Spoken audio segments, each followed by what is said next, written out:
difícils, però són temps de moltes oportunitats, són temps de replantejar-se moltes coses i també d'autocrítica.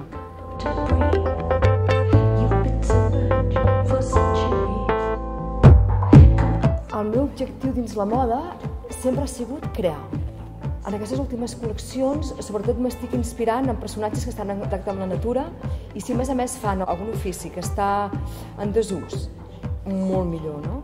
O sigui, per això m'he inspirat amb el xerpa, amb les bugaderes, amb els apicultors, bueno, amb els boletaires.